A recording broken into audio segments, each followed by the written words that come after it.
Hello everyone, welcome to my YouTube channel Shiva learning point. तो भाई आज मैं आप सबके लिए एक बहुत ही स्पेशल वीडियो लेके आई हूँ। ठीक है कि जैसे कि आप सबको पता है, आप किसी भी एग्जाम की तैयारी कर रहे हो, चाहे वो टीचिंग एग्जाम है, चाहे वो और कोई भी एग्जाम है, XYZ कोई भी एग्जाम है, हर एग्जाम में हमारे संविधान से क्वेश्चन पक्का आते हैं। और बच्चों को ये पता नहीं होता कि हमें क्या क्या चीज पढ़नी है संविधान में। ठीक है, हमारा संविधान बहुत बड़ा है, अगर हम उसको पूरे को पढ़ने बैठेंगे तो भाई आपका एग्जाम निकल जाएगा। वो आपको तब पढ़ना है जब आप बड़े लेवल की परीक्षाओं की तैयारी कर रहे हैं, जैसे आप UPSC CGL वगैरह की तैयारी कर रहे हैं, तो आपको पूरा संविधान पढ़ने की जरूरत है। अगर आप छोटे एग्जामों की तैयारी कर रहे हो, जैसे कि टीचिंग एग्जाम हो गया, पुलिस का एग्जाम हो गया, ये SSC वगैरह के एग्जाम हो गए, तो इनके लिए आपको पूरा संविधान पढ़ने की जरूरत नहीं है। तो मैं आपके लिए संविधान के वही इम्पोर्टेंट फैक्ट लेके आई हूँ जो बार बार एग्जामिनर पूछता है, हर एग्जाम में बार बार पूछा जाता है। ठीक है, तो भाई ये इम्पोर्टेंट फैक्ट की मैंने पहली वीडियो बनाई है, ये उसका सेकंड पार्ट है। ठीक है, इसमें हम डिस्कस करेंगे हमारे सबसे पहले हमारे संविधान के भाग। भाई मैं आपको बहुत ही इजी वे में समझाने की कोशिश करूंगी, बिल्कुल सरल लैंग्वेज में समझाने की कोशिश करूंगी, क्योंकि जो बुक में रखा होता है, लिखा होता है, भाई वो बच्चे समझ नहीं पाते हैं और बच्चे रट लेते हैं, तो रटते हैं तो उसको थोड़े टाइम बाद भूल जाते हैं। तो इसलिए मैं बिल्कुल सरल भाषा में आपको ये चीजें समझाने की कोशिश करूंगी ताकि आप लाइफ में इनको कभी भी ना भूल पाए। तो चलिए वीडियो को स्टार्ट करते हैं। सबसे पहले देखते हैं हम हमारे संविधान के भाग। अगर संविधान के भाग की बात करें तो भाई इसके 22 भाग है। ठीक है, सबसे जो पहला भाग है, भाग नंबर 1, इसमें भाई किस किस चीज का वर्णन किया गया है? राज्य के नाम और क्षेत्र। ठीक है, राज्य के नाम और क्षेत्र अनुच्छेद 1 से 4 तक। ठीक है, तो भाई ऐसे याद कर लो कि सबसे पहला काम क्या होता है? भाई जब हमारा देश बना, जब भी लगा लो भाई, जब अंग्रेजों से आजादी मिली थी हमें, तो सबसे पहले क्या किया था भाई? हमारे जितने भी राज्य हैं, ठीक है, उनका क्षेत्र निर्धारित कर दिया, उनके नाम रख दिए। तो भाई जो हमारा पहला भाग है उसमें राज्यों के क्षेत्र और भाग वगैरह ये सारी चीजें आ जाएंगी, उनके नाम वगैरह आ जाएंगे। तो ये सारी चीजें किस में आ जाएंगे? हमारे भाग 1 में, क्योंकि सबसे पहला काम तो यही होता है ना कि भाई उस देश का नाम रखा जाए, उसके राज्यों का नाम रखा जाए। ठीक है, उसके बाद चलते हैं हम सेकंड पार्ट पे। तो अगर हम इसके भाग 2 की बात करें तो इसके दूसरे भाग में आ जाती है भाई नागरिकता। ठीक है, दूसरे भाग में आ जाती है नागरिकता। तो भाई जब देश का नाम रख दिया, उसकी सीमा निर्धारित कर दी, तो जो उसके अंदर जो नागरिक रहते हैं, तो भाई सरकार का एक कर्तव्य है ना कि उनको नागरिकता दी जाए। ठीक है, कि कौन कौन इस देश में रह सकता है, कौन कौन नहीं रह सकता, जो जो रह सकता है उनको क्या क्या सुविधाएं मिलने वाली हैं। ठीक है, तो वो सारी चीजें। तो भाई सेकंड पार्ट में क्या इम्पोर्टेंट है? नागरिकता। अब भाई हमें नागरिकता भी दे दी, ठीक है, तो भाई अब हमें कुछ अधिकार भी तो मिलने चाहिए। अब ऐसा नहीं है कि भाई नागरिकता तो सबको दे दी, एक अमीर आदमी भी देश का नागरिक है, गरीब आदमी भी देश का नागरिक है। अब अमीर आदमी है, वो जब भी गरीब के पास से निकलता है, उसको एक चमाटा खींच के मार देता है। ठीक है, तो ये तो गलत हो गया ना। तो इसीलिए सबको मौलिक अधिकार दिए सरकार ने। क्या दिए भाई? हमारे मौलिक अधिकार दिए। तो भाग 3 में क्या हो जाएगा? मौलिक अधिकार 12 से 35 तक, अनुच्छेद 12 से 35 तक हमारे आए हैं मौलिक अधिकार। उसके बाद क्या है? नीति निर्देशक तत्व। अब भाई लोगों को मौलिक अधिकार मिल गए कि भाई कोई अमीर किसी गरीब को बेवजह परेशान नहीं कर सकता, कोई किसी के साथ गाली गलौज नहीं कर सकता, मतलब जो भी हमारे मौलिक अधिकार हमें मिले हैं।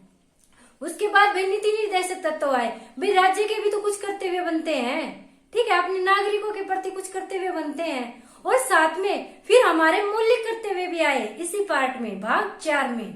ठीक है, हमारे मौलिक कर्तव्य जिनका पालन करना हमें जरूरी होता है, मगर अगर हम उनका पालन ना करें तो हमें दंड नहीं मिलेगा। ठीक है, इस चीज को याद रखना है कि मौलिक कर्तव्यों का पालन ना करने पर भी हम दंड के भागी नहीं है, सरकार हमें दंड नहीं दे सकती। ठीक है, तो नीति निर्देशक तत्व और मौलिक कर्तव्य आ गए हमारे भाग 4 में। उसके बाद आते हैं भाग 5 में। भाग 5 में क्या आ गया भाई? संघ का क्षेत्र आ गया। ठीक है, पूरा संघ क्षेत्र आ जाएगा भाग 5 में, अनुच्छेद 52 से 151 तक। संघ के बाद क्या आता है? हमारा राज्य आता है। तो फिर भाग 6 में आ जाएगा हमारा राज्य क्षेत्र, अनुच्छेद 152 से 237 तक आ जाएगा हमारा राज्य क्षेत्र। उसके बाद जो 7वां है, भाग है उसको निरस्त कर दिया गया है। और कौन सा अनुच्छेद था वो? 238वां अनुच्छेद है जिसको निरस्त कर दिया गया है। उसके बाद 8वें पे आते हैं तो संघ और राज्य का मतलब कि संघ राज्य के जो क्षेत्र डिवाइड कर दिए, ठीक है, कि ये क्षेत्र तो संघ के एवज में आते हैं, ये राज्य के एवज में आते हैं। तो वो सारी बातें कहाँ पे कही गई? हमारे भाग नंबर 8 में कही गई, अनुच्छेद 239 से 242 तक। उसके बाद आ जाते हैं भाई हमारी पंचायतें।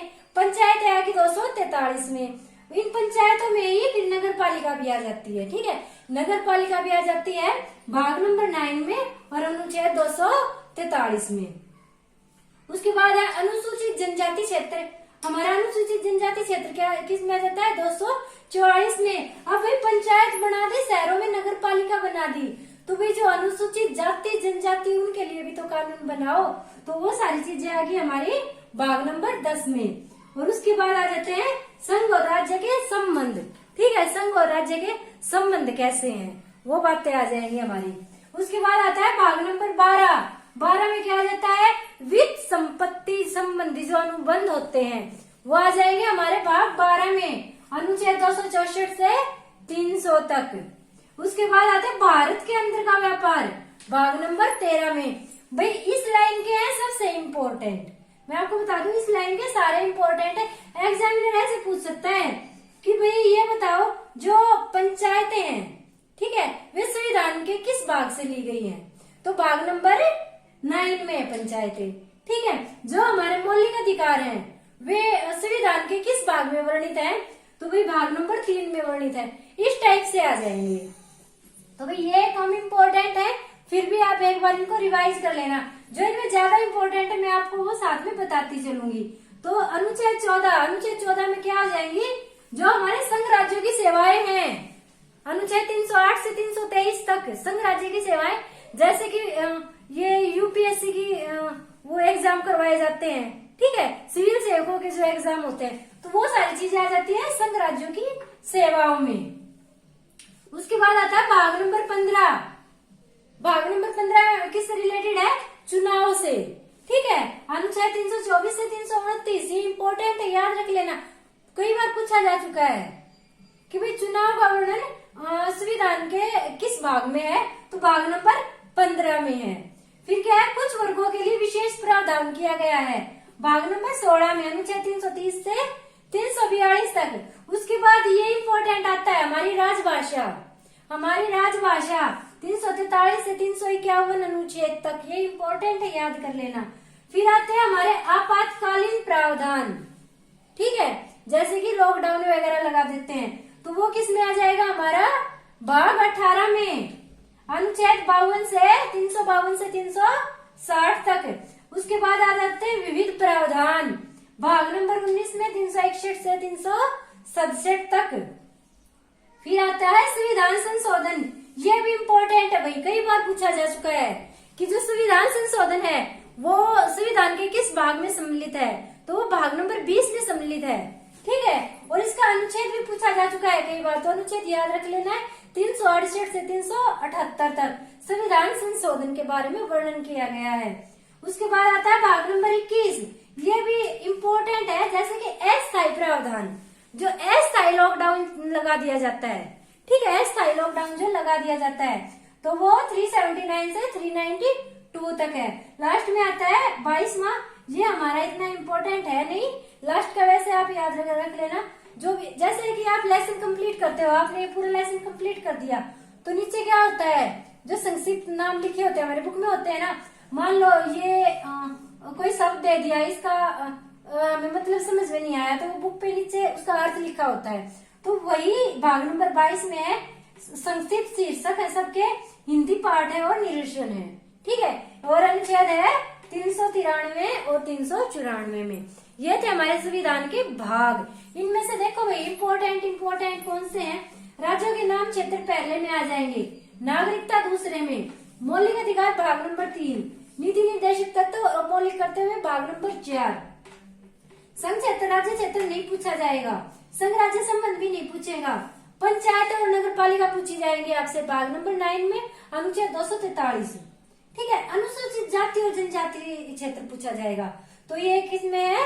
244 अनुच्छेद में भाग नंबर 10। तो ये इम्पोर्टेंट भाग है जो आपको याद कर लेने हैं। बाकी आप एक बार रिवाइज कर लेना, एग्जामिनर क्या पता कहाँ से क्या पूछ ले। वैसे जहां तक पूछा अब तक पूछा गया है तो सिर्फ इनमें से पूछा गया है, बाकी में से कोई भी क्वेश्चन नहीं आया है। ठीक है भाई। उसके बाद आते हैं हम मौलिक अधिकार पे। आप सबको पता है भाई मौलिक अधिकार का टॉपिक तो एग्जामिनर का सबसे फेवरेट टॉपिक होता है और बच्चे सबसे ज्यादा कंफ्यूज इसी में हो जाते हैं। ठीक है, क्योंकि मौलिक अधिकार उन्हें याद नहीं रहते हैं। याद तो रहते हैं, ये पता होता है कि हमें 6 मौलिक अधिकार मिले हुए हैं हमें, पर वे ये भूल जाते हैं कि भाई कौन कौन से अधिकार हैं, किस किस अनुच्छेद में है। तो आज मैं बहुत ही इजी वे से आपको समझाने की कोशिश करूंगी कि आई होप आप सबको समझ में आएगा। तो देखो भाई मौलिक अधिकारों के बारे में बात करते हैं। तो जो हमारे मौलिक अधिकार है 6 मौलिक अधिकार हमें मिले हुए हैं। तो पहला अधिकार कौन सा मिला है? स्वतंत्रता का अधिकार, अनुच्छेद 14 से 18, अनुच्छेद 14 से 18 तक। तो भाई आप ऐसे याद कर लेते हो, कर सकते हो। जब आजकल की जो जनरेशन है, आजकल की जनरेशन के से 14 से 18 साल के बच्चे माता पिता से क्या एक्सेप्ट करते हैं कि हमें तो स्वतंत्रता छोड़ दो, हमारे ऊपर कोई रोक टोक मत लगाओ, भाई हमें आजाद घूमना है क्योंकि हम बड़े हो चुके हैं। ऐसी मानसिकता है ना हमारे बच्चों की। जो 14 से 18 साल के बच्चे हैं वो खुद को मैच्योर समझते हैं, तो माता पिता से क्या एक्सेप्ट करते हैं कि हमें स्वतंत्रता छोड़ दो। तो वो स्वतंत्रता का अधिकार चाहते हैं। ठीक है, वो स्वतंत्रता का अधिकार चाहते हैं। कौन चाहते हैं? 14 से 18 साल के बच्चे। तो अनुच्छेद 14 से 18 तक आ जाएगा हमारा स्वतंत्रता का अधिकार। अब भाई क्या है, चलो माता पिता ने सोची दे देंगे इसको अधिकार, स्वतंत्रता का अधिकार दे दिया। फिर क्या आता है? समानता का अधिकार आ गया। जो 19 से 22 साल के बच्चे हो गए, 19 से 22 साल के बच्चे वो क्या कहेंगे? वो पापा को बोलेंगे कि पापा मैं बिल्कुल आपके समान हो गया हूँ, मुझे आपके समानता का अधिकार चाहिए, आपकी बाइक की चाबी चाहिए, आपकी गाड़ी की चाबी चाहिए, आपकी ये प्रॉपर्टी चाहिए। ठीक है, तो क्या करते हैं? वो समानता का अधिकार मांगते हैं कि हाँ भाई मैं बड़ा हो गया हूँ। 14 से 18 साल के बच्चे क्या ये कह रहे थे कि मुझे आजादी दे दो, मुझे अपनी जिंदगी जीने दो, स्वतंत्रता का अधिकार दो। अब भाई 19 से 22 साल का बच्चा क्या कह रहा है? वो खुद को अपने माता पिता के इक्वल समझ रहा है। लड़कियां मम्मी के इक्वल समझ रही हैं खुद को, लड़के पापा के इक्वल समझ रहे हैं खुद को। तो वो क्या कह रहे हैं कि हमें भी इनके जैसे समानता दो, इनके जैसे भाई जो स्मार्टफोन ले रखे हैं वो दो, बाइक की चाबी दो, गाड़ी की चाबी दो, जो भी पापा यूज करे वो सारी चीजें हमें दो। तो क्या कहते हैं कि हमें समानता का अधिकार दो। ठीक है भाई, हो गया भाई समानता का अधिकार अनुच्छेद 19 से 22 तक। उसके बाद आता है शोषण का के विरुद्ध अधिकार। अब भाई माता पिता ने चलो बच्चों की बात मान ली, उनको स्वतंत्रता भी दे दी, उनको समानता भी दे दी। अब भाई वे तो बच्चे हैं, मैच्योर तो अभी हुए नहीं है, तो भाई क्या होगा? एक अनमेच्योर बच्चा जो समाज में जाएगा और खुद को मैच्योर साबित करने की कोशिश करेगा, फील करेगा मैच्योर, तो क्या है जो आसपास के बंदे हैं, जो खराब बंदे हैं, वो उसका शोषण करेंगे, उसका कुछ ना कुछ गलत फायदा उठाएंगे। तो फिर क्या होगा? बच्चों का शोषण होगा ना। तो भाई 23 से 24 साल का जो बच्चा होता है तो उसको ये बात समझ में आ जाती है कि भाई बाहर की जो दुनिया है वो मेरा शोषण कर रही है। ठीक है, जो बाहर की दुनियादारी है वो मेरा शोषण कर रही है। अब मान लो भाई GFBF की बात लगा लो, अब GFBF से मोबाइल फोन मांग रही है।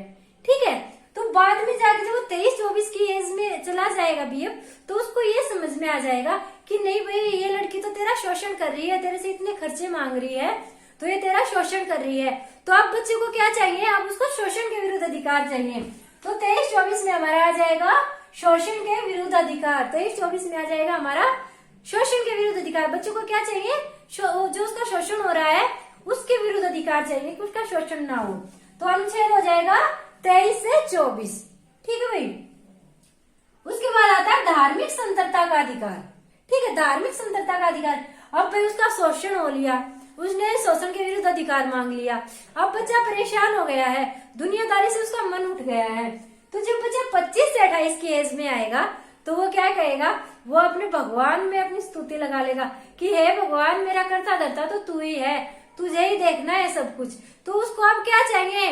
उसको अब धर्म की स्वतंत्रता चाहिए कि मेरी जो से भगवान को मानने की मेरी मर्जी है, मुझे स्वतंत्रता होनी चाहिए कि मैं किसी भी भगवान को मानूं। ठीक है, अब मान लो भाई बच्चा निकल रहा है कहीं से, तो उसे नमाज पढ़ी सुनी, तो उसको मुस्लिम धर्म का मानने का दिल कर गया, उसके पेरेंट्स हिंदू है, मना कर रहे हैं, तो वो क्या कहेगा कि मुझे धार्मिक स्वतंत्रता का अधिकार है, मैं अगर नमाज पढ़ना चाहता हूँ तो मुझे वो पढ़ने की स्वतंत्रता है, मुझे ये अधिकार दो। ठीक है, तो क्या हो जाएगा भाई, शोषण होने के बाद बच्चा भगवान में ध्यान लगा लेता है, तो इसलिए उसको धार्मिक स्वतंत्रता का अधिकार चाहिए। कब?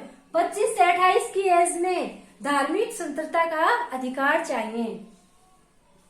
उसके बाद है संस्कृति शिक्षा का अधिकार। ठीक है, संस्कृति और शिक्षा का अधिकार जब बच्चा 29 से 31 की एज में जाएगा